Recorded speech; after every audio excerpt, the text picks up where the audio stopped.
I could say that the deeper I got into the entire journey, the more benefits that I could see. I feel like I'm a wick of candle in an ocean of disturbances. So no matter what I go through in it, I know that at the end of the day, I'll always stay grounded, that I'll always come back to my base. There was more openness, there was more kindness, there was less judgment in meeting different people, and there was less judgment in general. And honestly, like I've started to get an idea of what it feels like to live in a elevated state of emotion.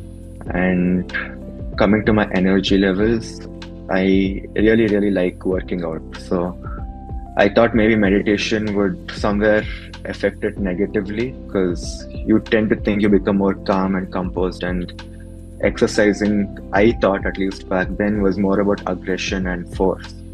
To my surprise, I realized that I was just as efficient and way more energetic than I ever was before. I'm just grateful for it. Thank you. I started using this manifestation tool like a plaything. But there was one thing that I was really focused on manifesting, and that was clearing that competitive exam. But maybe I didn't surrender enough, or there could be other reasons. After this 2 years, I didn't clear that exam. So at that moment, I ran to Chandra sir and explained all those things that happened. And sir didn't force me to meditate, but he said to try to meditate. But he asked me more to use affirmations and be in that gratitude state. And I think these suggestions work like miracles. A week after I met sir, there was an amazing opportunity that came by from Nyaya, the organization I work with. But the thing was, it required a minimum 3 years of experience as a practicing advocate. I hardly had less than a year of experience. So regardless of this limiting belief, I applied for it, and of course, it was open for all advocates throughout the state of Karnataka, and there were only 6 positions, and I manifested that opportunity, that fellowship. I got it. I was the youngest. Despite my experience, they highly recommended my name and they were really happy. So I think there were people with 40, 28 years of experience, and I'm working with them. So it's such a privilege. So this has been like a remarkable manifestation experience. I lost fears. I had people-pleasing attitude, then inferiority complex, and I gained a lot of confidence. One day, the most important thing I got to know is purpose of my life. One day, I was meditating under the pyramid in harmony with music and Chandra sir's guidance. I got to know purpose of my life, which I was looking for since long time. During Akhanda meditation, it was a 3-hour session, and during that session, I got insights of my future. Where should I do my masters? And I got the name of university, so I applied to that university, and I got admitted from that university too, and which was quite impossible because I applied it on last day. Previously, I had so many limiting beliefs in me. But now, whenever I get any negative thought or limiting belief, I just replace it with one empowering belief. So I'm so grateful to Chandra sir. You have really changed my life. Meditation doesn't change the world, but I just gave it a try and I was consistent in my efforts. I realized that it doesn't change the world, but it just changed me and it changed my perception. The time has reduced for me. Earlier, I used to, weep on and cry on situations, but now it doesn't take so much time for me to come out of situations. I'm like, when something happens unfavorable, I take it really easy, like, okay, fine. And then secondly, whenever I'm deviating from my path, I'm getting the consciousness like this is not right, it is not what you meant for, and you're on the wrong way. I'm getting that awareness. I like this experience and I like being like this.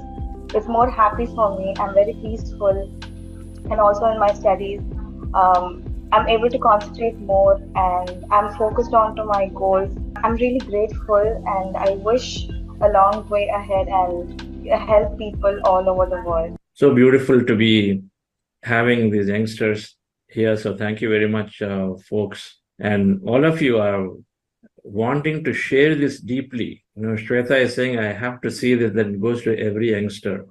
Sirisha is already on a path and significantly. I'm sure Gagan is going to make this happen.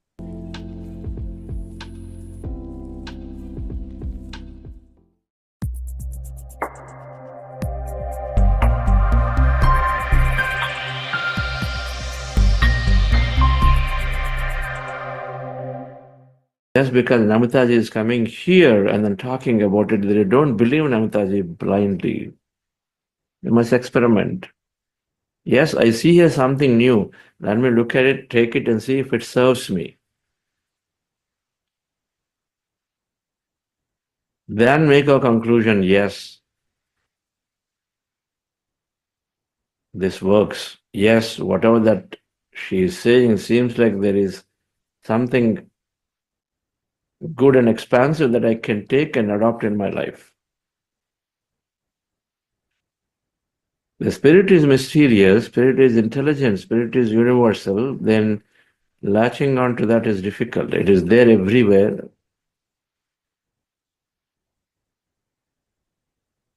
But then having a scientific understanding of it will help us to reach the mysterious with more conviction. So we don't give up when things don't work for us.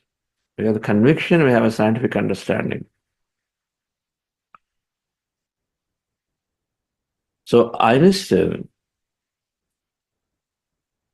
used to always wonder, was always in awe that the nature laws cannot be random because just too much order is going on out there.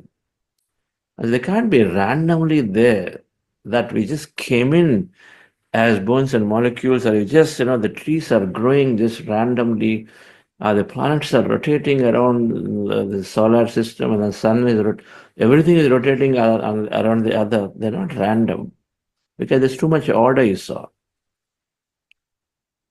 So I used to wonder, I was in awe of this whole mysterious thing. They called it intelligence because it's not random. But then he used to think about it, he used his mind, a scientific mind, to understand the mysterious, but then he uses the power of the mysterious to humble the mind.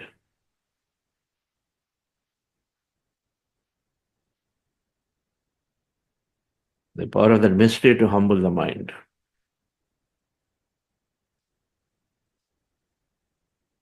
Scientific mindset is rational.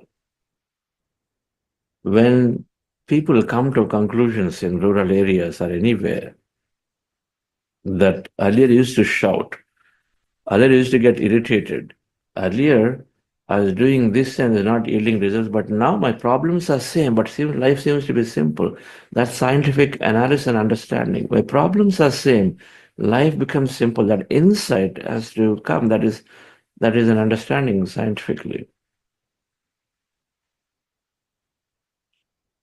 You come to your conclusion by looking at it and say, what is happening? What's different? Why is that I'm so happy now, not before?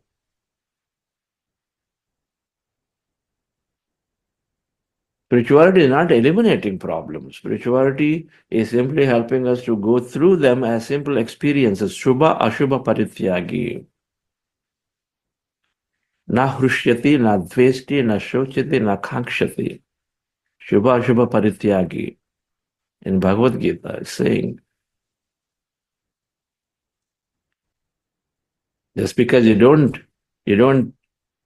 you don't get what you want, and when you don't want, you get unhappy. Or the vice versa. When you get what you want, and you don't get what you don't want, like you don't want death, death won't come, you're happy. It's saying Shubha Shubha Parityagi, become equanimous. That insight will come. Spiritual scientific understanding will move us from good to bad to equanimity just by rationalizing a little bit. Because the same good was bad to somebody, the same bad is good to somebody else. So then you come to a little bit understanding, looking at, say, how can something bad here become good suddenly elsewhere? Come to a step back and say, oh, so there's an interpretation of the mind. So I step back and say, why can't I take every experience as adventure, a learning experience? Spiritual scientific mindset. There are no dogmas, neither theories. It is understanding of it.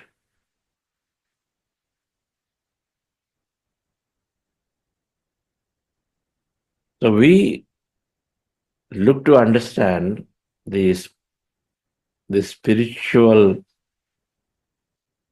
the power of the spirit or the nature of the spirit through scientific methodology, which is through this current understanding of quantum physics and other sciences, and then experimentation of it.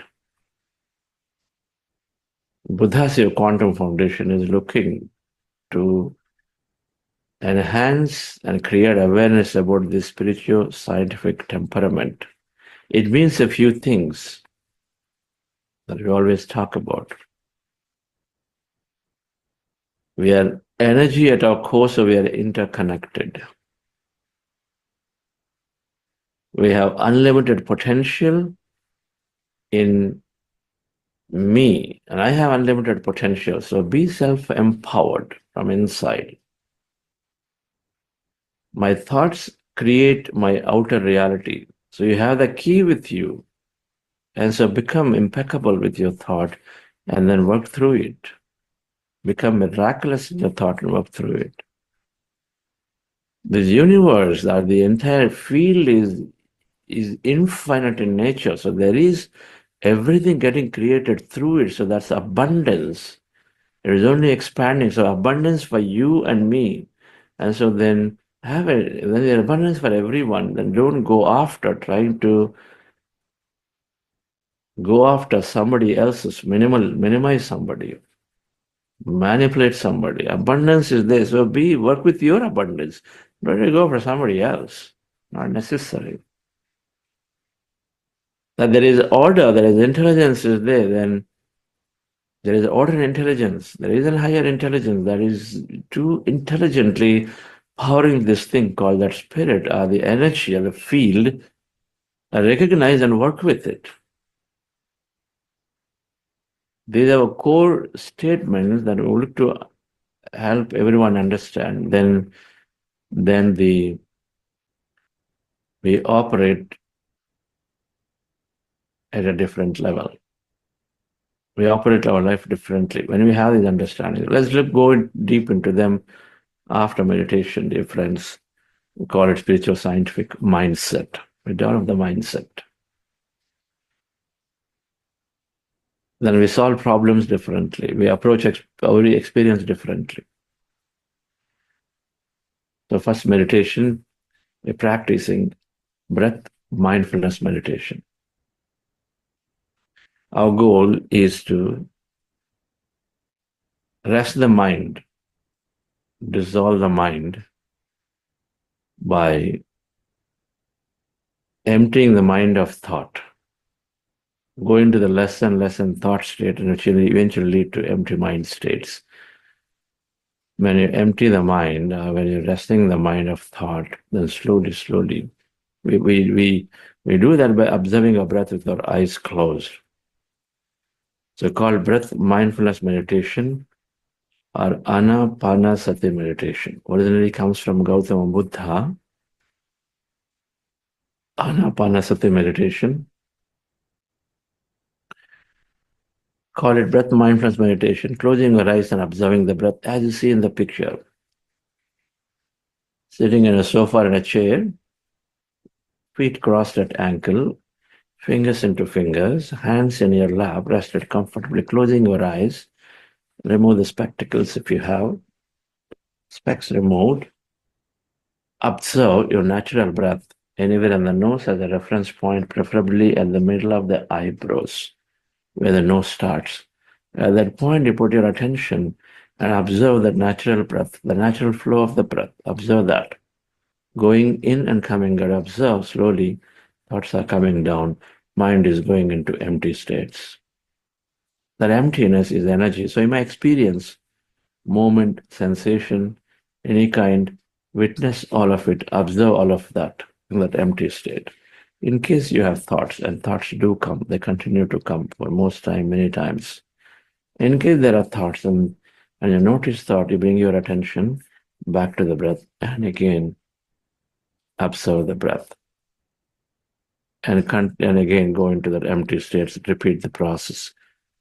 This is where we spend maximum time, dear friends, and before that, we are practicing a heart elevation process.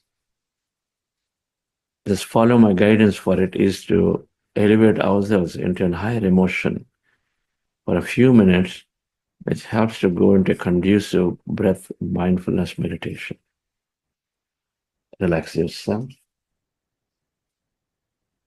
With your eyes closed, dear friends, relax your body.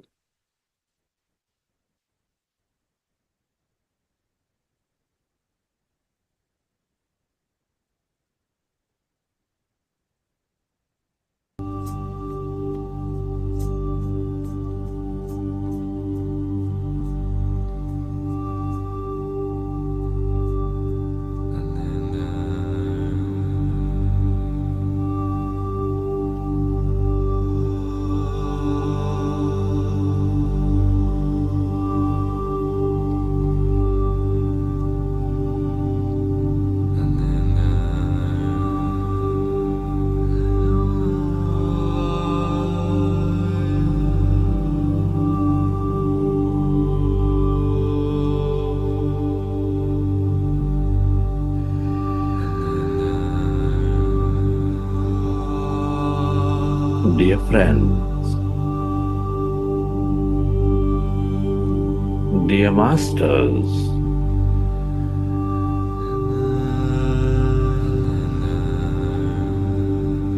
with your eyes closed, specs removed,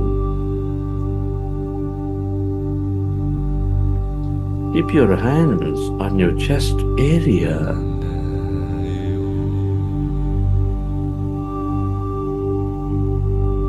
And resting your attention on your sacred heart.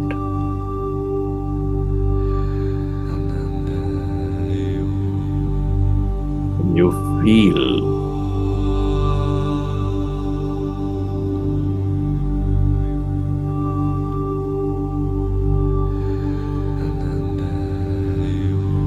your beautiful heart feel that heart center of your emotions that knows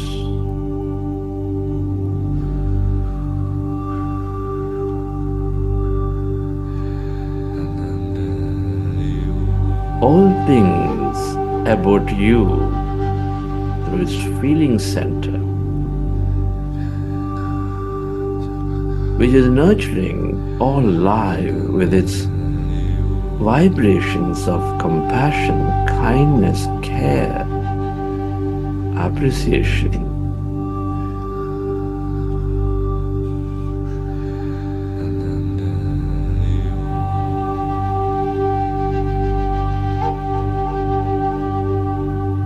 Dear friends, with a relaxing breath, with your attention on your sacred heart, I want you to connect with it, feel it, love it, appreciate it, dear friends.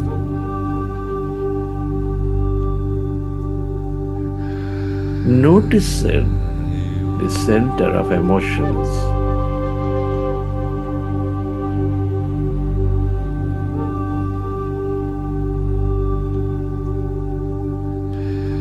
Can you move into a higher emotional state of love, of deep joy, of compassion by recollecting an experience from your past, or simply imagine living a beautiful moment in the present.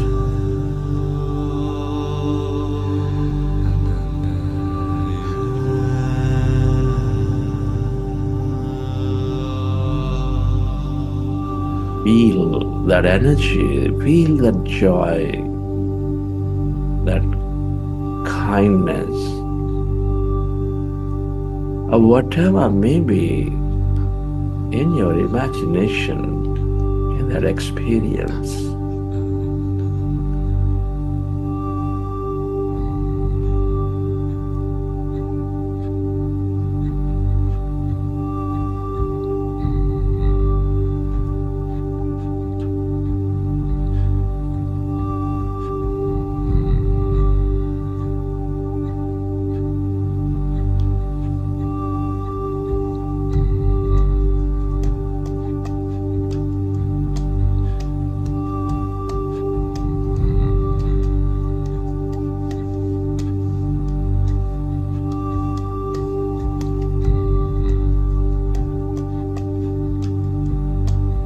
Allow yourself to direct that energy, spread that energy onto everything and everyone on this planet.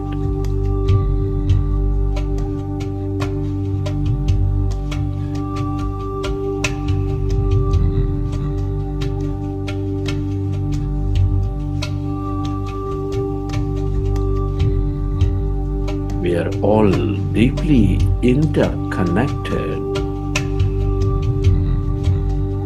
Love, compassion, kindness, and joy are the ways to find that connection, to become coherent with each other.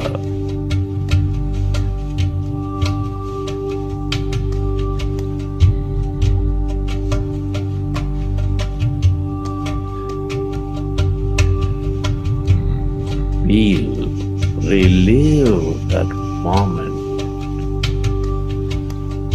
Be elevated.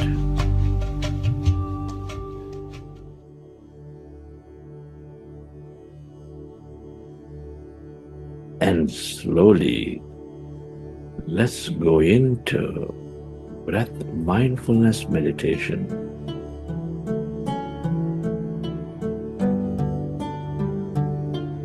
With your fingers into fingers, hands comfortably rested in your lap, observe your breath.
when you observe your breath,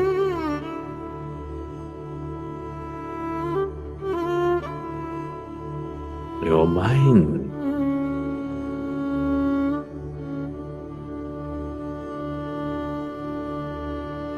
becomes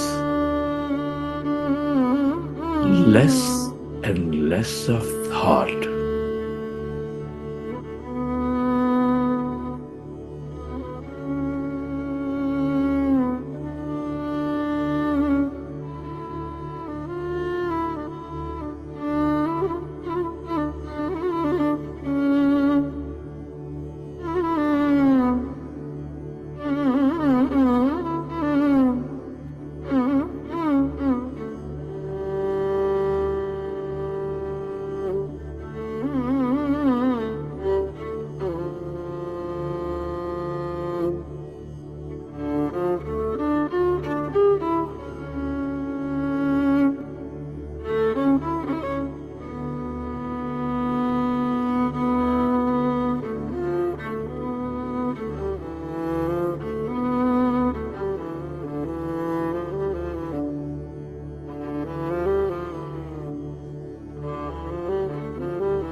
you observe your breath, your mind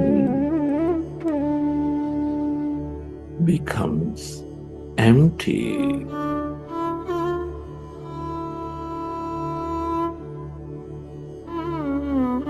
As your mind is becoming empty,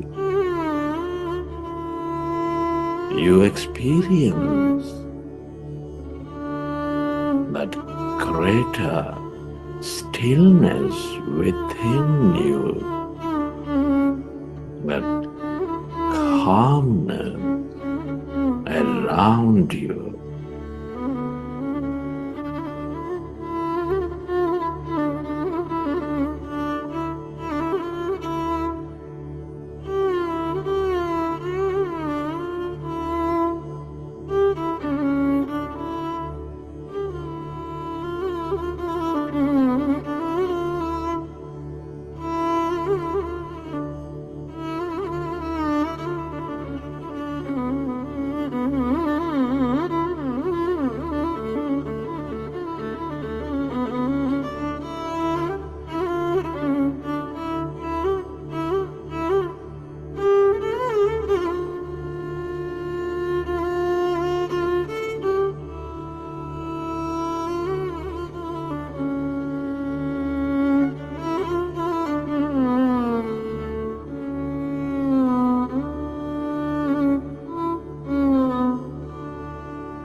And as the mind is becoming empty,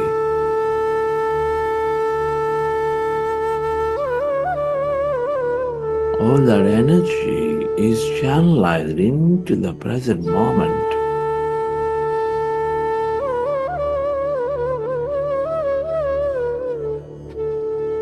developing greater mindfulness.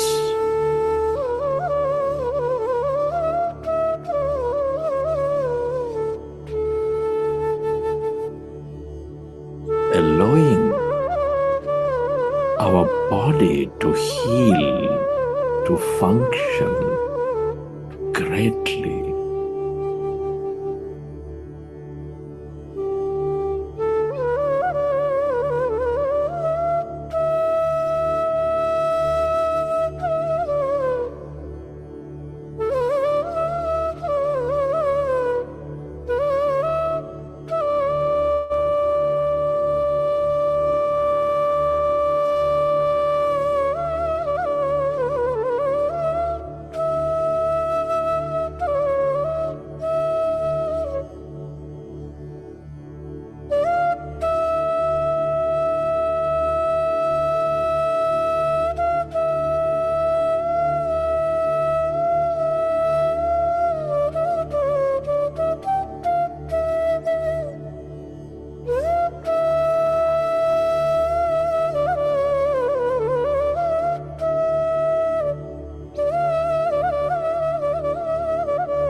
Allow yourself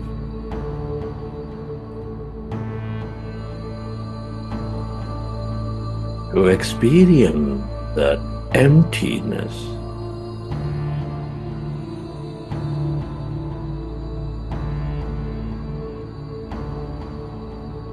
That blackness.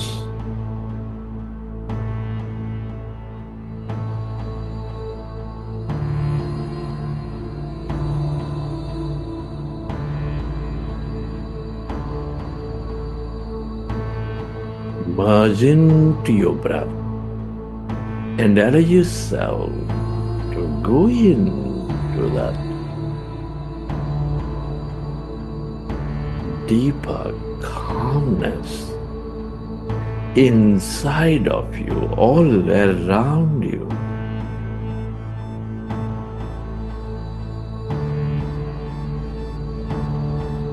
That's energy.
All emptiness is energy.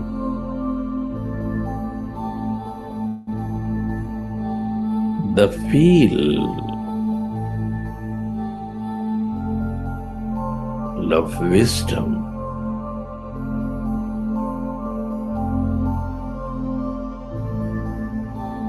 The field of intelligence, of limitless opportunity, of experience. The longer we are with it, stay aware of it, of this emptiness, that light.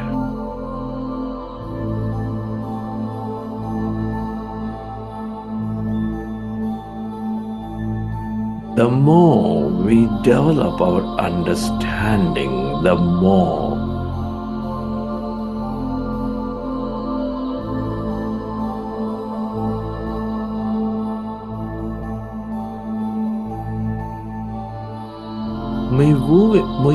we move into greater expansive views, intentions, and the more miraculous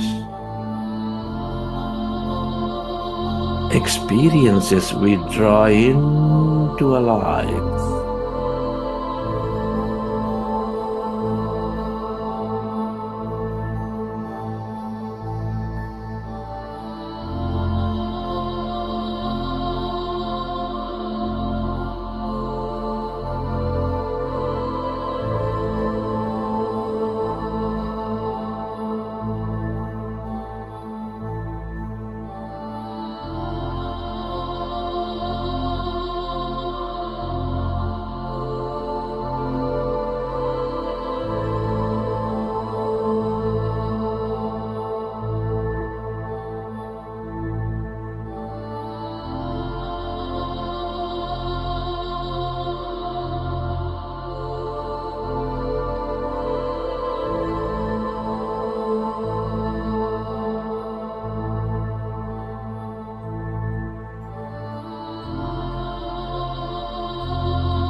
Stay aware of this emptiness. Your divine intelligence. The more you are here in this field, the more one you become, whole you feel.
Friends, it is truly an honor and privilege to be living and experiencing this life, to be exploring consciousness at this time of history. Many are not so blessed. Many do not have this opportunity. I express gratitude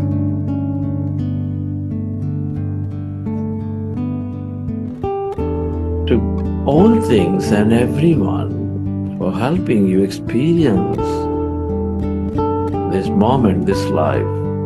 Your gratitude, your parents, teachers, mentors, family, friends, colleagues, everyone in your life.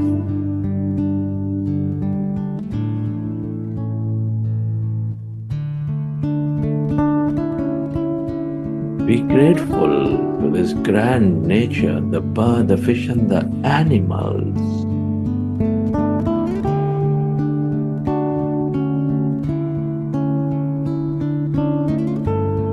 Gratitude to everything used, the technology, the system, the companies, governments.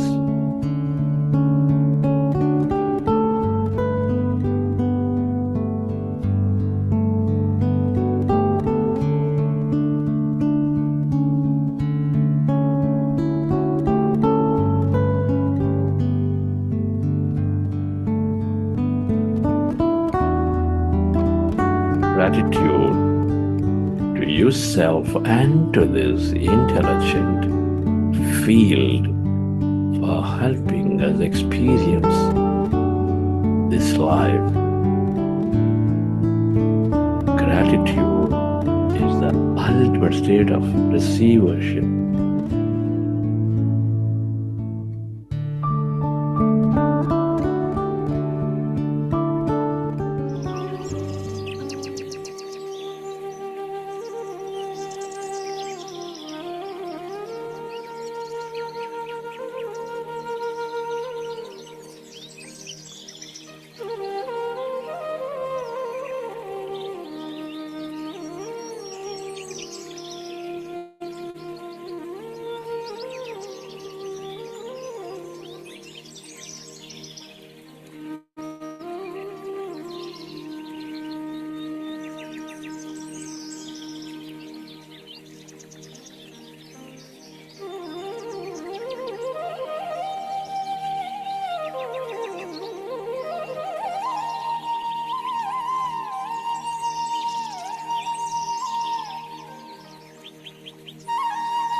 Recollect your experiences from the session.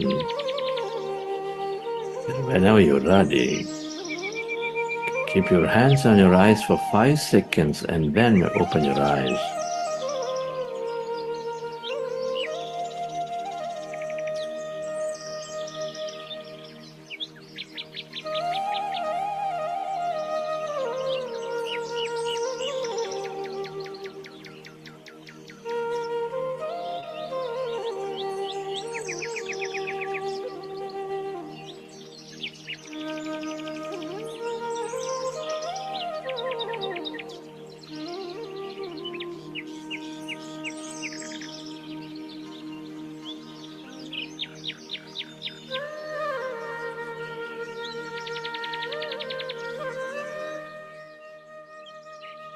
Okay, dear friends, hope you enjoy the session. It's all about curiosity and it's about experiential learning, learning through experience and experimentation.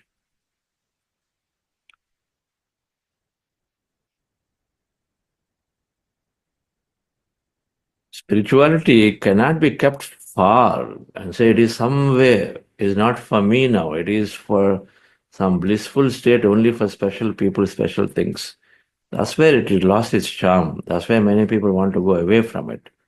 Because the myth is created. So only by special people it can be revealed, first of all. And then it is kept so far away from the daily living, then you thought, oh, detach yourself, drop the desire. Drop the desire. Then why are we here then? Why is this intelligent body created to drop the desire? Is the fundamental process of creation. Desire leads to intention. Intention leads to creation. Instead dropping the attachment to the desire, you say drop the desire. Now, can I really do that? When there's no meditation, you can't do it. Then you say drop the desire. But then if you put meditation, add meditation, of course, then you see things through. And so then you drop the attachment to the desire. You say, yes, desire, I want to go create. If it happens, it's great. If it doesn't happen, it's okay too. Because we know with the scientific understanding that what we intend is coming, always, is happening. Patrisi intended that every person on this planet must become a meditator. There will be and there should be pyramids everywhere as places of meditation. From places of worship, they become places of meditation. Now, in his lifetime, in a physical lifetime, in the physical nature, he has not seen them, all right, but he had this intention. He sealed the intention and then he kept dreaming about it, dreaming about it, dreaming about it. By the time his vacated body is set off, that machine that is going in there, creating those ripples, is set off the ripples, they're going there and then they're going and they're going and going to do exactly that everyone becomes a meditator, that pyramids are there everywhere on this planet. While he did not see it in his lifetime physically, is it not going to happen? Absolutely it is happening. It is going at a much faster pace than ever before, that everyone is embracing meditation. So no attachment to the desire of creation that is there, but then you simply dream and then wish, because it is the nature law that what you dream is what you create. You just have to expand our thinking towards right intention.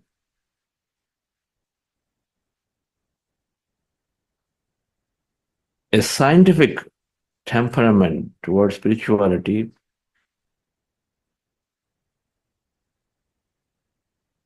will move us from blind belief and ritual into a scientific experimentation of the same before we adopt or not adopt. A scientific understanding of spirituality will help us to embrace it, move from insane materiality to sane spirituality, sane friendship and understanding. So, what is this understanding? And we've been talking about this in different ways in tits and bits, and throughout this session, trying to bring the little bit of quantum physics understanding to it. There's so much parallelism between quantum physics now and spiritual science. And the two things that eventually, when this is there, for every leader, for every individual, if they experience that oneness and wholeness, oneness and abundance, two things, I am whole and I'm one. Two things, that's it. I'm whole, that means I never feel something is lacking. It is there in me. So I just need to recognize that I am that. And then I'm one, it means that I give the same opportunity, allow the same freedom to somebody else as much as I take for myself. I don't take special privilege for me. It's because I'm the father in a family.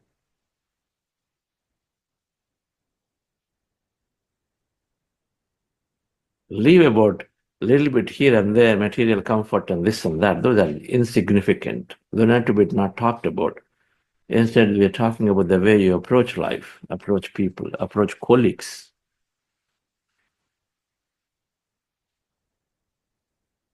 So this is spiritual intelligence is also can be termed as someone moving from a body-minded to an energy-minded person, a body-minded person to a soul-minded person. If everything is energy and the matter is so little, then why hang on to the body of the matter? Why can't we explore that energy that is infinitely there? Another wisdom nugget. No man can step into the same river twice because it's a new man and a new river. This statement, if it is understood, we must drop all the beliefs that we form, judgments we form about everything and everyone. And Gautama Buddha was hated by many people in his time. Actually, something like this used to happen to Patrizi also, because Patrizi used to be very, very straight, Zen-like. A lot of youngsters, a lot of women were going into meditation and spirituality quite a bit with Patrizi, quite a bit. Because they were the suppressed lot in many ways.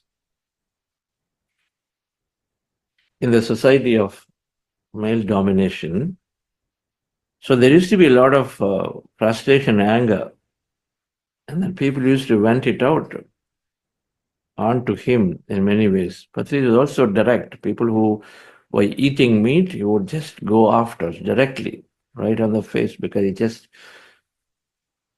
really, really cared for them. And so he used to give the jolt, not nicey thing. Namita madam, hey Vignesh, no, please, it's not right, it's not this. He was not like that at all. He used to say a barbarian eating meat.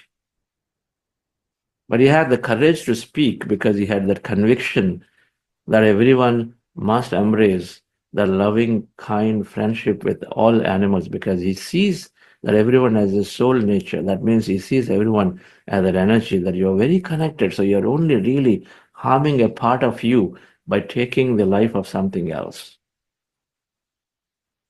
You don't know, you don't see it, but you are taking your own hand by yourself. So this statement here is saying that we change constantly. So Gautama Buddha, and then there used to be, and then Patrizi, so used to be constantly, people used to hate. So one person comes and then shouts at Gautama Buddha, because of you, this is happening, youngsters are going away, that and this and that. People are living lives, living families. And he kept quiet, he kept silent. And I'd seen him in Patrizi always When people make comments, they say, how does it matter? I mean, it only represents their mindset, their current mindset. You don't give energy unnecessarily to that by giving a reply. A lot of times we see unwanted responses go in media between politicians, between this and that. If somebody says something, another one has to give a reply. No, otherwise you are like simply keeping quiet doesn't help. Because the mindset is like that for everyone. So you start giving a reply. Sometimes it's so silly to see these replies one going after the other. And they only increase energy one to the other because you're putting your attention. Where you place your attention, there you place your energy, and then it flares up.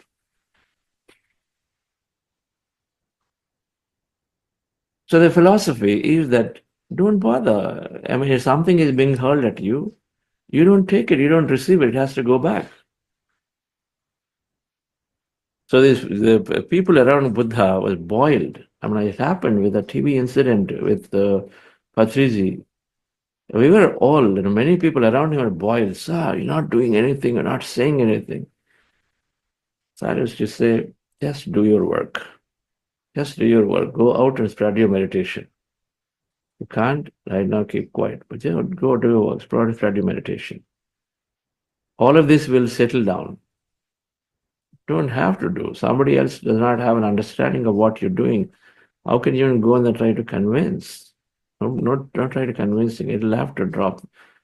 And he had operated out of this principle. So Gautam Buddha was asked, and the person is shouting at Buddha, and he didn't say anything. His people, the followers or disciples or whatever, other masters around him were boiled.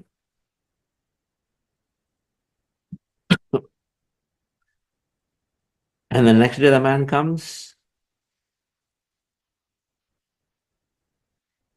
Then he says similar things. And he goes, Gautama Buddha tells, what should I do? He is always changing man. I'm a changed person. I was different from yesterday to today. So why should I latch on to what he told me yesterday to talk about and then to give him a reply? Things are changing constantly. He's a changed man, I'm a changed man. That event has happened. It's finished. It's over. Let's only talk from the moment right now. So no judgments and no belief that we carry if we understand that everything is constantly changing. Can we give that benefit of doubt to that individual coming in front of us to see them through fresh lens of eyes than the same old lens from yesterday or the 5 years ago, 10 years ago? Why should we hold on to such differences? Can we drop it? Can I look at it and say, a little bit scientific temperament and say, yes, the possibility of their changing is there. So then can I look at that from that understanding and say, look them without judgment and talk through? How can this rule be there? Lack of way, companies have a rule that if somebody did something wrong 10 years ago, it shows up in the career. Is there any meaning to that rule?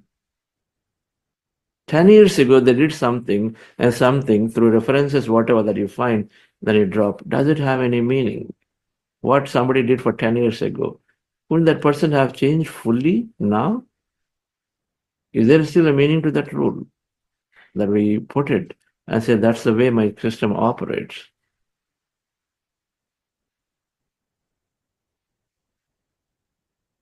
So, dear friends, these need to be examined. Socrates said, an unexamined life is not worth living because you're always repeating the same thing without necessarily seeing if it's serving or not serving.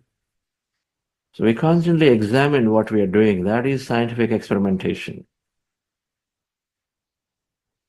While meditation so far, we looked at PQ, physical quotient, intelligence quotient, manifestation quotient, emotional quotient is developing, then the big circles here into the fifth week, we're covering spiritual quotient, increase in understanding of the spirit, the energy,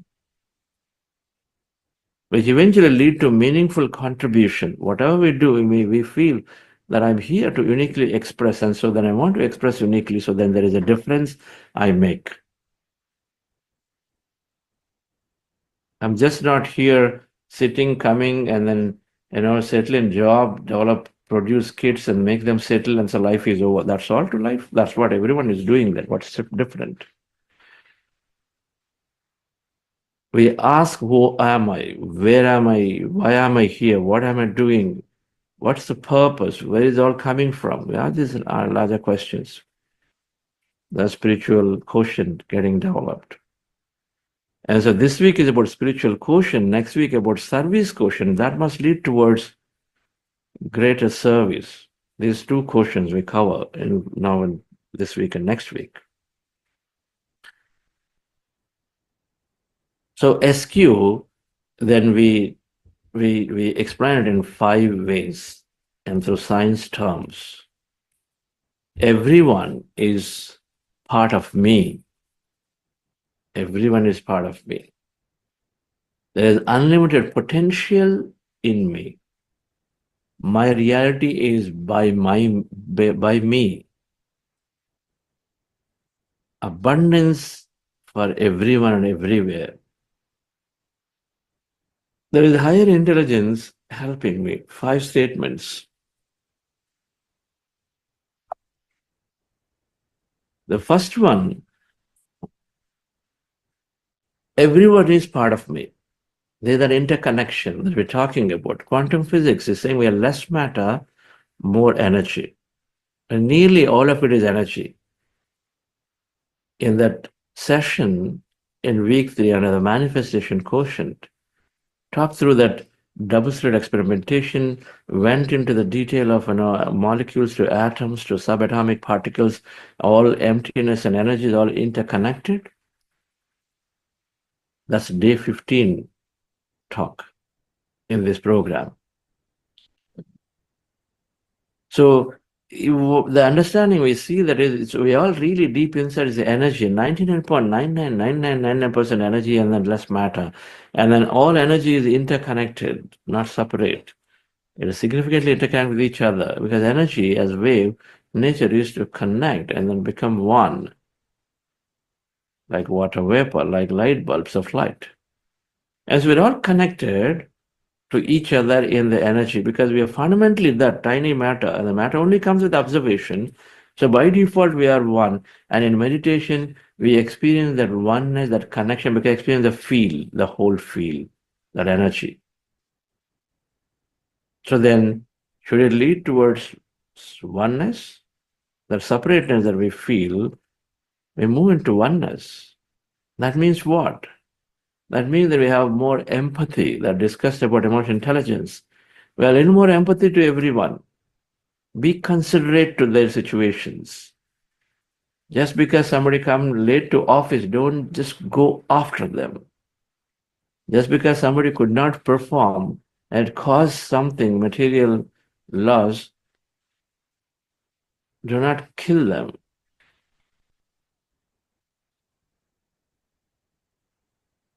Material loss, when it is understood through the spiritual scientific temperament that there is abundance there, okay, I can recreate it. Recreate it. One of our masters in Dubai, they were doing business with a partner. The partner cheated, they lost everything. Now, of course, they went through their share of the suffering or whatever, but then that led them towards spirituality, to the great concepts of abundance, to recreate. And so they recreated greatly everything. Didn't sit and cry and then say, okay, this is not happening to me. Why is this poor thing happening to me? They recreated everything and much more.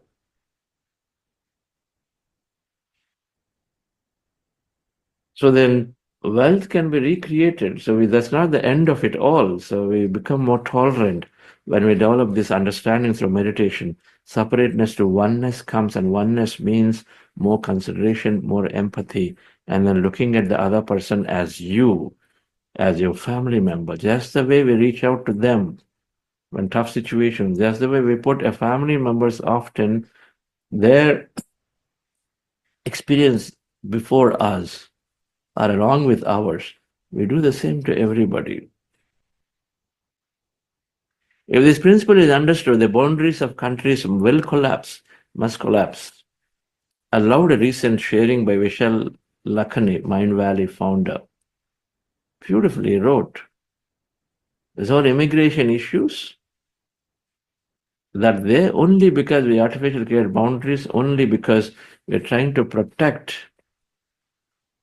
resources as limited. And so then you have all of these to not move from place to place and have restrictions because you feel that some immigrant will come and then take it away. I feel some elements will come and then create all kind of unrest and this and that, various aspects of it. But then the whole understanding and argument and discussion is that it's such a minuscule thing. It's such a minuscule thing that it hardly has any difference at all. For this immigration to even ever exist, that this must collapse, which is true. When oneness is achieved, the one family, one world, whatever, all this comes only when this point is understood, experienced. Understanding is there. It's the fourth chakra concept. Love and compassion and cooperation will flourish. Is understanding is there with the fourth chakra. Is an intellectual understanding is there. You know that yes, it is good to love, it's good to be friendship, embrace friendship, it is good to be together, cooperate with each other, do things. It's good understanding is there, but not experience. And so when situations come, like a COVID kind of situations come, suddenly everyone drops things and closes borders and say, no, I need to take care of me. And then that's where they go. They drop, suddenly the oneness part of it is dropped. Normally, if things are going right with that understanding, you can work. But when tough situations come, that understanding goes unless it is experienced.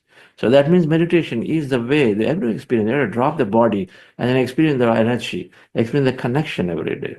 How many people feel from the time you started here in the day 1 to today, after day whatever 29 or so, that you are a little more tolerant, a little more considerate, a little more when situations come, people shout, people do few things, irritate things. They were causing a lot of irritation before. Now they don't cause that much irritation. That's the beginning of the change. How many people feel that way? Please open the chat. Please write that. When you feel less irritated, when you feel less judgmental, when you feel less and less of those, that means you're moving towards oneness, dear friends. Just as natural it is for you to not judge your child, no matter what they do, this becomes their nature towards everybody too.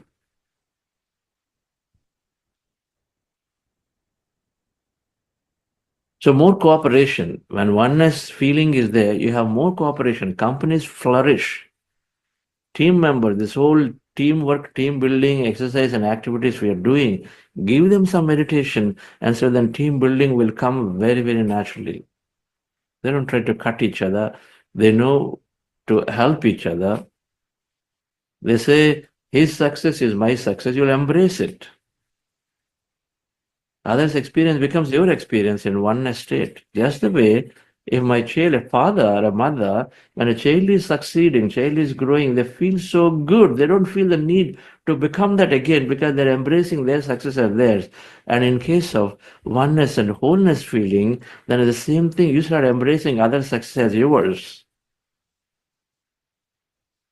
So then teamwork, team building happens naturally.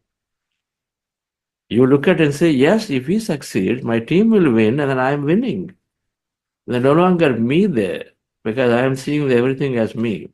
Isn't it beautiful? That world must come. It is coming. That's why every corporate looking to grow, build a great team, look to adopt meditation. This concept comes experientially. That oneness concept. The field has infinite possibilities. This is the quantum physics understanding, right? We saw everything is energy. Electrons, neutrons are also energy. They're there oscillating and vibrating as energy, waiting to become matter through somebody's observation. But the potential is infinite. Infinite combinations of them exist out there. All the electrons, neutrons, all the particles, which are particles without our waves, waiting there as energy in the field is an infinite combination. Any combination you take then becomes an experience. A company can shut down because of poor choices, decisions. Company can linger around with losses for a little bit loss, and then somewhere you get money and then continue. A company can become positively there influencing with profits. A company can miraculously grow. All possibilities exist. Apply to individual. In every situation, everything is possible. A little bit scientific temperament will tell you that yes, nothing is not possible. Everything is possible because there's no way you can say it's impossible to something can happen. That's a very fixed mindset. You just step back a little bit and say, yeah, anything can happen. Tomorrow, anyone here can become, can they become a prime minister? This tomorrow is a problem. Can anybody here become prime minister? The answer is yes. Can anybody here become a greater scientist? The answer is yes. Even somebody at 70 years, what does it take to find and discover an invention? It all takes a moment. In a sleep, you come out. In a meditation session, you come out and give something beautiful. Some invention comes to you, and then go and talk about it, implement it. Doesn't matter. Age no bar for invention, right? So, with the moment you understand that the possibilities are there, infinite, and the potential is there for everyone, you are the whole. You have unlimited energy. You have infinite will. Is there a limit to the will that you can develop? There's no limit to the will you can develop. It's only in us. The potential is there. So when this understanding comes, dear friends, then we stop saying no to things. We start saying yes to life in many, many ways. Unlimited potential. Companies grow. A person who has got the spiritual scientific mindset person is not saying no immediately, not trying to protect their backs, not in the survival mode anymore. They come out and say, let's explore. Here is an opportunity coming in our way. It can sound very difficult in the beginning based on the past, but the past is dissolved. So they're looking in a fresh plate of fires and say, wait a minute, they're asking me to deliver something very, very new generation, new technology here where my team and me have hardly anything about it, know anything about it. A, a person who's got this mindset is saying that possibility of mastering it and then going into it is there. So let me look at it before I say no to it. You become solution oriented because you know that it is possible to achieve. Potentials are unlimited. So you seek newness. Anyone who has this understanding seeks newness because it's all possible. And it's all there within you. First of all, the possibility is infinite. Then you look for newness. You don't say no to things. That's what makes the environment vibrant.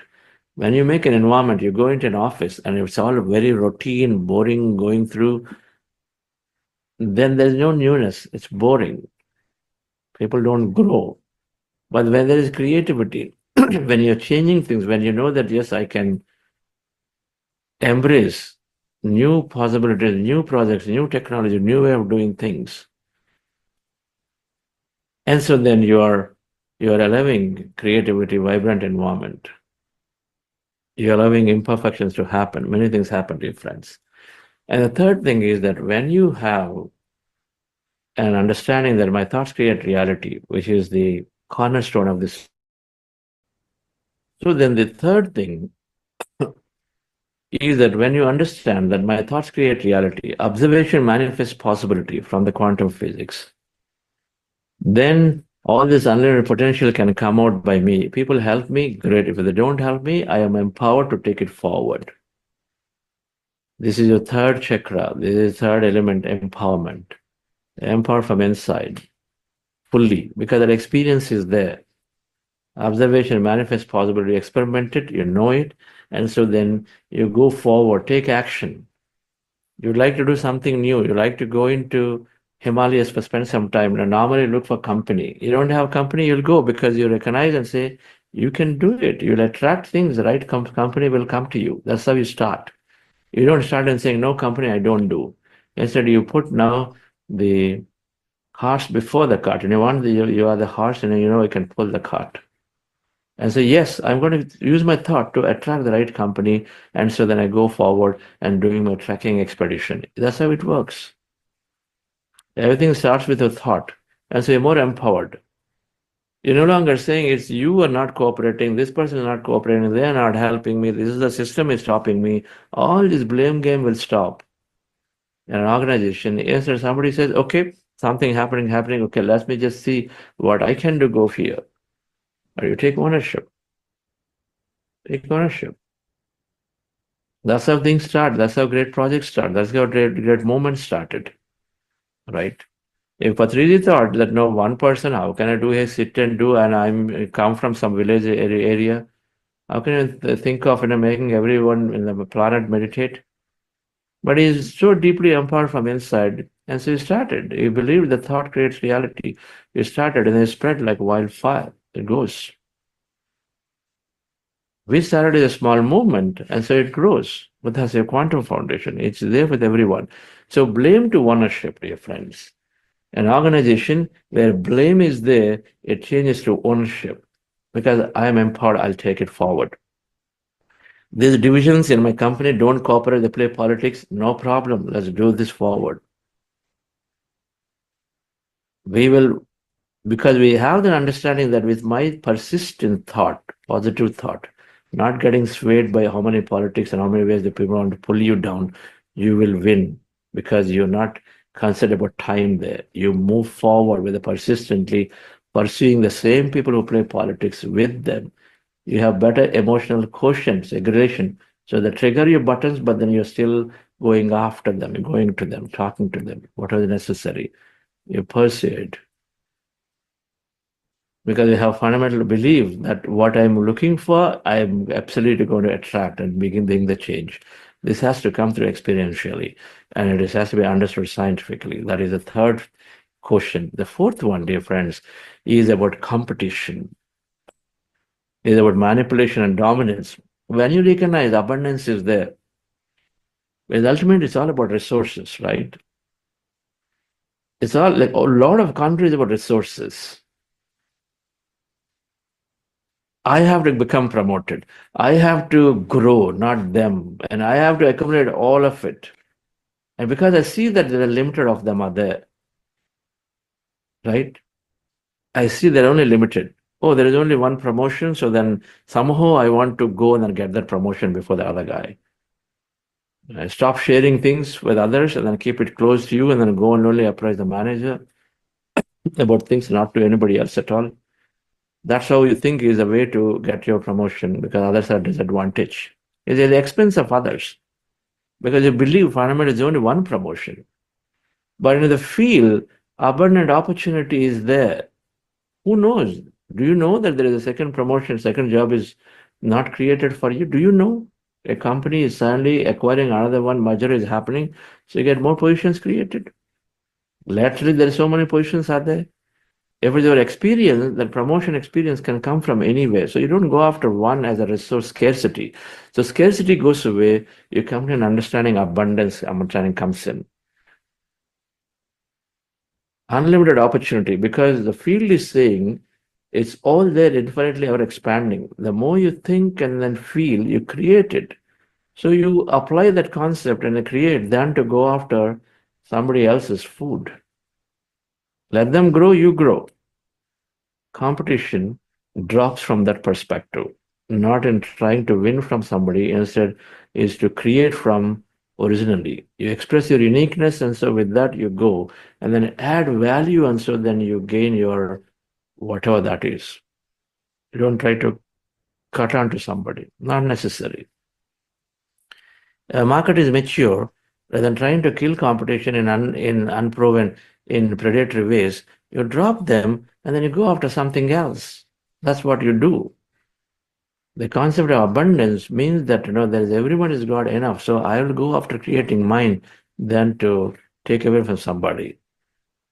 When this understanding is there, dear friends, all these countries that fight on resources, all the organizations fight for businesses, a lot of them drop the notion of killing competition. Instead, They look for bringing their innovation speciality out so that then it becomes unique for a person to choose based on their needs. Then last thing, dear friends, is that spiritual scientific understanding is that you tune in from mind to heart. That means you are talking itself. There is an energy out there. Einstein's understanding that it's not random. There's far too greater intelligence because there's so much order in these macro bodies, billions and billions of stars and galactic system, and so many things are rotating one around the other without crashing into each other so much. It's not randomly existing. There all got to be some order is there. Something is maintaining the order. All right. So there is higher intelligence. And so be humbled. Don't think that I'm the one, the superior, the super, and everything is happening through me. That egoistic nature goes away, and then become humble, and then look for some intelligence there. Take that help from the intelligence. And I've experienced many ways. When you use the word miracle, this so miraculously happened. I thought about it and came in front of me. Okay, one person random. If 1,000 meditators do, and 1,000 meditators say that I think about something comes in front of me, and then it is being repeating, then it's not random. It's got to be something out there. It is producing it consistently for everybody, the same experience. Right? There are miraculous experiences. And so there is an intelligence there, and then surrender to it and take its help. We call it intuition. We call it the meditation message. Take that help. That help is giving you a right direction. It's like that air traffic controller giving the direction to every flight. Individually, everyone may be frustrated inside because my flight is not landing. But the traffic controller knows who needs to be landed most because somebody needs doctor assistance, somebody has something has less fuel, or whatever. So they give the right order and attention. So they give that order. So can't we wait to be for our order? That's heart intelligence. So we take that intelligence, so we're not in a hurry. We take the help of it, and then we move in with the right decisions, which are more inclusive in nature for everyone. When we take this attitude, that means we develop intuition, right, friends? So the whole understanding must come for every leader to say that no, that's all nonsense. Nothing is there. Is we just what we think is what we create is there, dear friends. But the intelligence is there. Meditation makes a great connection to bring out miraculous possibility. Things that we don't know the solutions can come.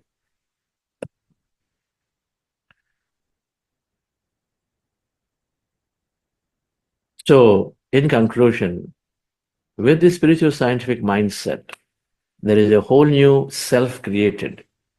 A leader who is an old self feels separate and say, okay, I have to protect me and my team, and this is going to be a tough battle, moves into oneness to come to a great cooperation with each other.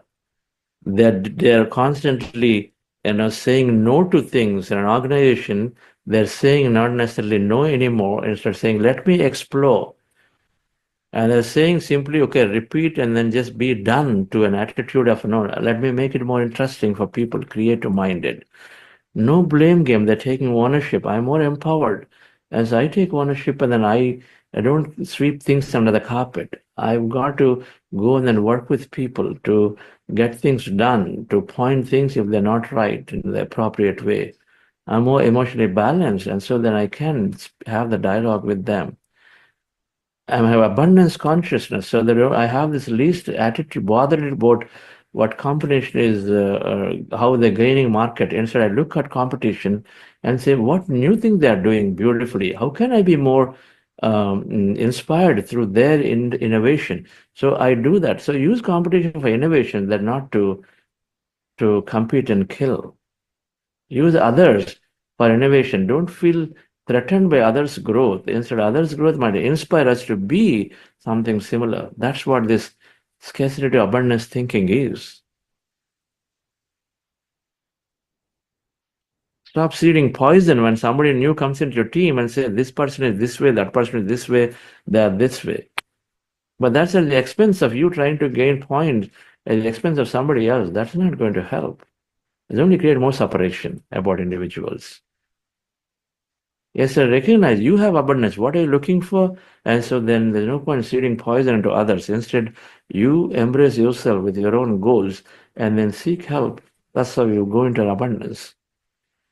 And then mind to heart. And so then seek that help from this intelligence so that we take more friendly decisions that are more caring and inclusive for everyone.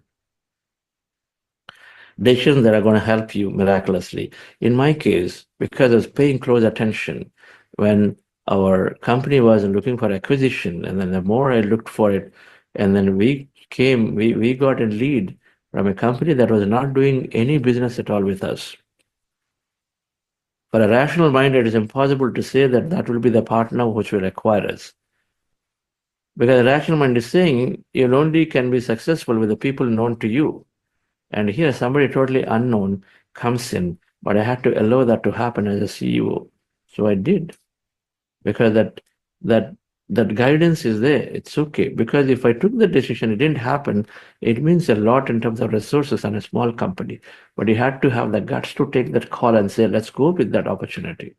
Because you're investing a lot of resource into the opportunity to get explored as a potential acquisition target. But I had to take the call. But then I took the call and said, let's go with it. Even though they don't do business, they can be an acquirer, because I suddenly saw that message, that see as a message. And the conviction improves. That's guidance from the higher intelligence, which you see, and then you go embrace it with a belief, with the trust in the process that it's going to go through. When you meditate, only you can take such calls, because you will be trusting. You know that this is all real. This is not something false fabricated and it's all randomly happening, because consistently experience it. And so nobody can take your experience away. And so you have a conviction to believe into your intuition abilities and then take decisions, no matter how much impact, financial impact it can have. So thank you very much, dear friends. And with this understanding that unconditional friendships developed and abundance there for everyone, that's what all countries are looking for. Peace is there with friendship. Growth is there with abundance thinking. So both are there. Spiritual scientific understanding. Every leader, when they possess, we have a great planet. Thank you very much, dear friends. So we will have some topics, very important topics, later this week, on 6 spiritual science theories, giving a little bit perspective of this nature of spirit. A little bit in the scientific terms and rational terms again. Everything I want to explore that way. All right. Rather than as woo concepts to believe, we want to explore a bit little rationally. Some of those concepts are there about law of reincarnation, law of cause and effect, karma, and then many other aspects are there. We cover them in the rest of the week. Thank you. Yes, Namita Madam. Thank you so much, sir. Again, very enriching session. And now, dear friends and masters, today being Monday, it is time for the book clubs. Reader grows with the book and the book grows with the reader. And today's track is Conversation with God by Neil Donald Walsh. True masters are those who have chosen to make a life rather than a living. Timings are: morning session is from 8:15 to 9:15 a.m. IST, and evening session timings are from 8 p.m. to 9 p.m. IST. You can join any of the session or even both the sessions. Thank you. Okay, dear friends. So thank you all. If there is a question, I will take after this closure. I'll be there for another few minutes. Thank you. Have a wonderful day.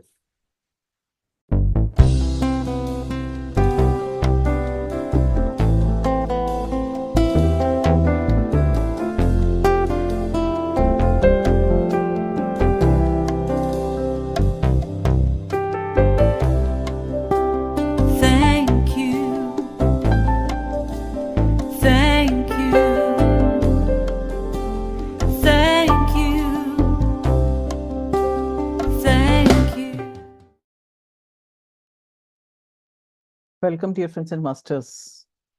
A very warm welcome to our gratitude program for day 29, batch 2. Yes, what a beautiful concept. I'm sure you all will agree. And right now, I can just remember one beautiful quote by Gautam Buddha. He who blames others has a long way to go on his journey. He who blames himself is halfway there, and he who blames no one has arrived. Yes, I'm glad that Bhargavi ma'am has already raised her hand. Yeah, please unmute yourself.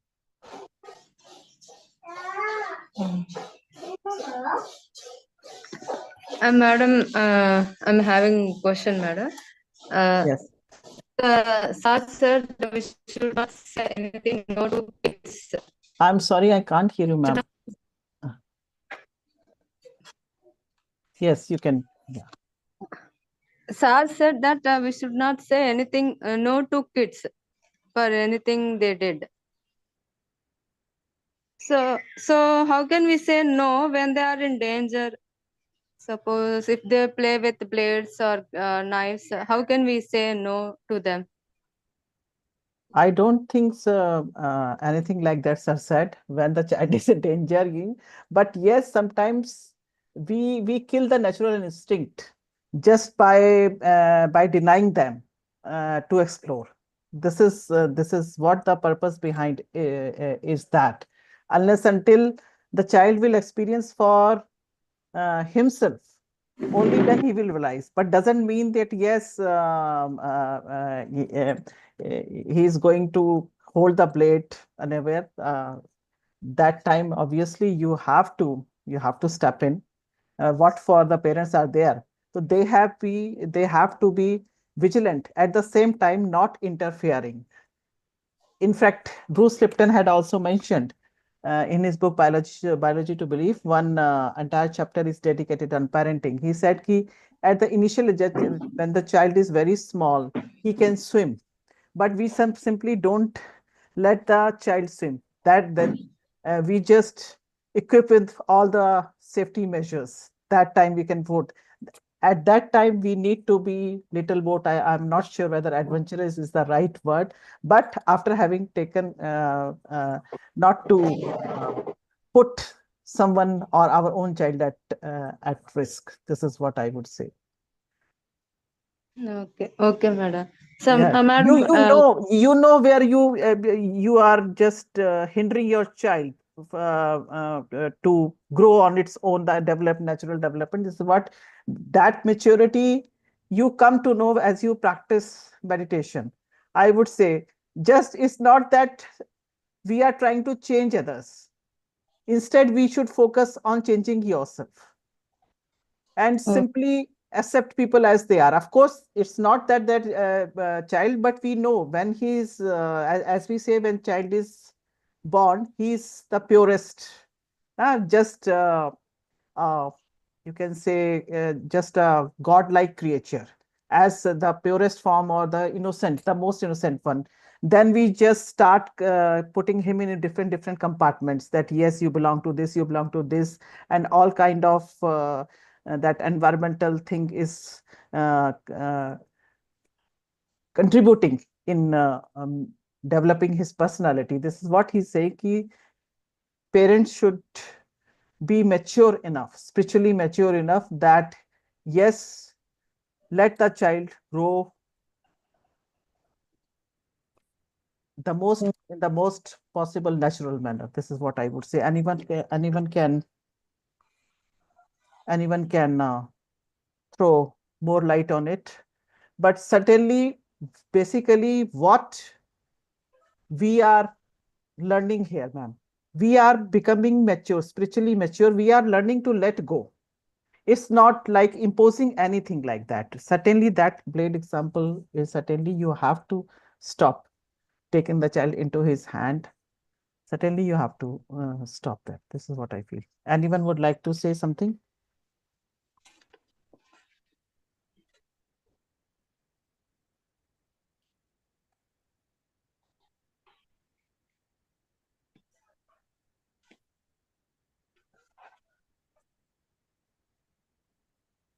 Yes. I hope I'm able to answer your question.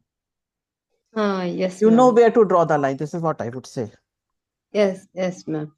Ma'am, one more question. How can we make a kid discipline?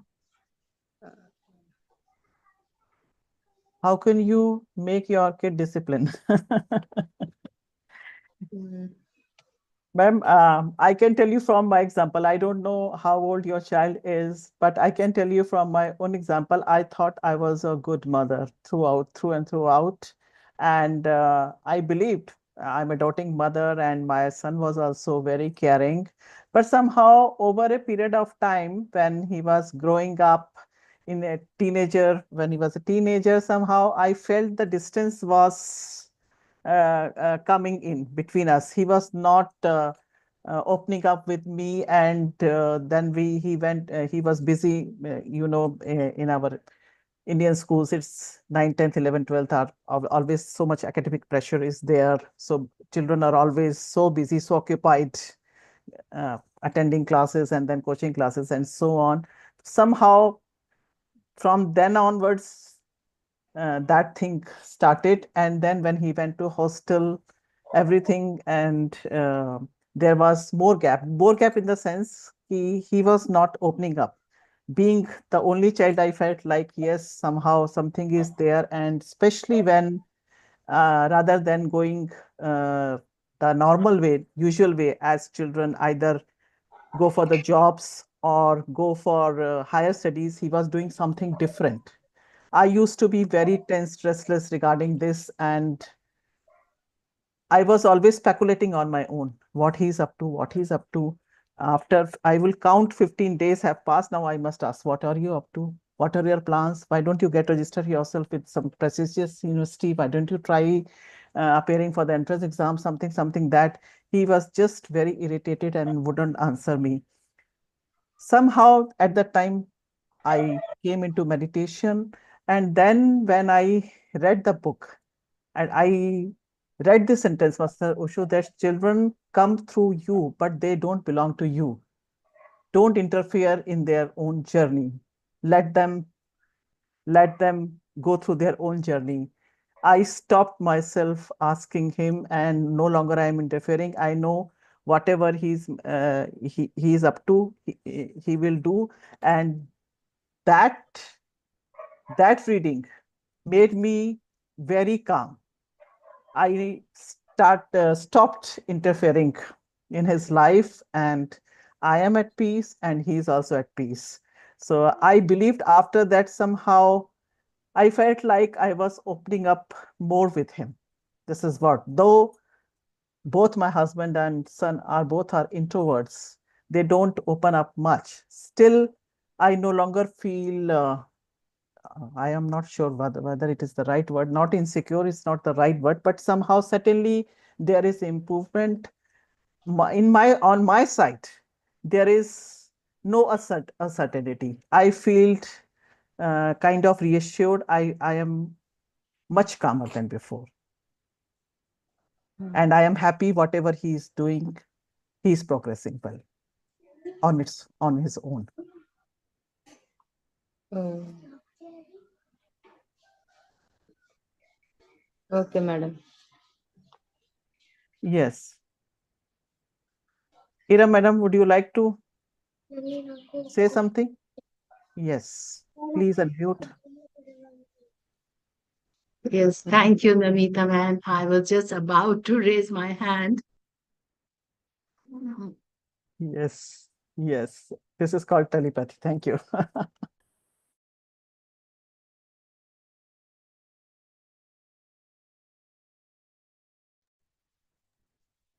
Yes. Thank you, Namita, ma'am. I was just about to raise my hand because I just could not help myself. And some things were obviously coming to my mind about, as the lady just asked about how to discipline a child. So one of the things that was coming to my mind was that, if one is disciplined, I mean, if I, as a parent, I am disciplined and I'm conscious about the discipline, what discipline actually means, because the children will observe their parents.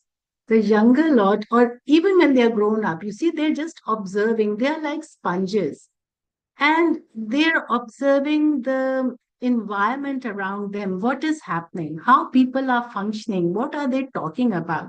And children are very intelligent beings, like, they know, they are reflecting in their minds what is happening. It is later on that, through our own conditioning and through how we condition them as parents, how we might, want to write their script. Because, parents, we writing this script also, this child is going to be this and this, so we are planning Exactly. in our minds, Imposing our desires and our unfulfilled desires upon them. of course. So you see, first of all, we have to stop creating and writing this script from the very early days. Like, you have to just let them be, as you say, let them be natural. But of course, this is a big question that even to me, parents ask, that they're always concerned that, children should be good human beings. And there are so many things like they say, how to discipline. But then we must ask ourselves also what discipline means. What are the limitations, and what actually, sometimes we don't even understand the true meaning of discipline. So I think as parents, we must be mature enough when we are becoming, like, preparing for a child to come into the world. So then we have to prepare ourselves as well to how to be a parent in a way that the child will benefit from us, and to think about ourselves first. How are we behaving? Because if a child, for example, if I'm going to shout at somebody, or if I'm going to shout at my child, that's what he's going to learn. And ultimately, this is what he's going to do. So I think that we self-awareness is really, really required here for the parent to understand why they want their child to be in a certain way, and then everything is coming from the parent. And that is the first, how do you say, the learning. It is said that बच्चे की जो पहली वो होती है, एक जहाँ वो सीखता है, वो तो माँ की गोद ही है. It is the mother who Certainly. gives him everything. So yes, the mother has a lot of responsibility. I mean, these are the few things that were coming to me. Yes, yes. Thank you. Thank you for your Thank you. inputs. Yes, I think as we say now, when you are expecting changes in others, it could be even your child also. First, you have to see yourself. Your life in this moment is a reflection of your consciousness. Uh, this is what I have learned. And first, we have to be at peace with ourselves and accept things as they are. What you, as we say, what you resist tends to persist. So, of course, this is all applying in the case of somewhat older children. With the younger ones, like you were asking if he's taking blade into his hand, something. Parents certainly have to be vigilant. Not let him experience first, let him cut his finger and then see on his own. He will realize certainly we cannot hold ourselves back, certainly. But you know where to draw the line, where when you yourself are mature enough, because there is no better or no worse way. As we say now, we are able to see the things as they are. Rather, before that, before meditation, we are just seeing the things as we are. So this is what meditation is teaching us, to let go, allow ourselves to embrace all, good, bad, whatever. So this is what I know. Okay, first, like Ira ma'am said, we have to be mature enough, and meditation is developing our intellect to differentiate between what is wrong, what is right. So with all that understanding, certainly we can be better parents. In my case, yes, I have gone ahead of it, but yes, certainly for younger parents, they certainly need to embrace meditation. As we say, during pregnancy also, mothers must start practicing meditation. Not only it soothes them, it's good for them, it is for the baby in the womb also. And what you have asked is regarding your child is small enough, so good that you are also already in the meditation, and you will have better understanding how to deal with your children as you practice more and gain the wisdom. I think you had asked yesterday also, ma'am, if I am not wrong, in the morning session. No, madam. Okay, okay. Madam. Thank you, madam. Thank you, madam. Thank you. Anyone else?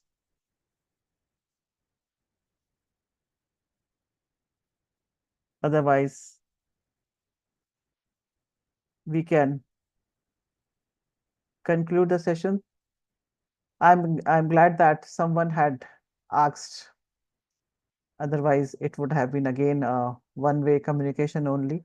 So kindly do ask question, do share, so that session is interactive, and in return, both sides gain out of it. And most importantly, it becomes more enjoyable. Thank you so much. Thank you.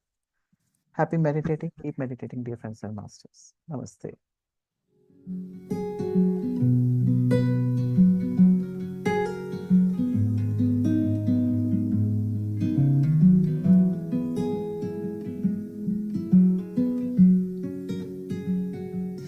I sing like the birds, I grow like the trees. I choose to live in love. I am joy, I am ease. I sing like the birds, I grow like the trees. I choose to live in love. I am joy.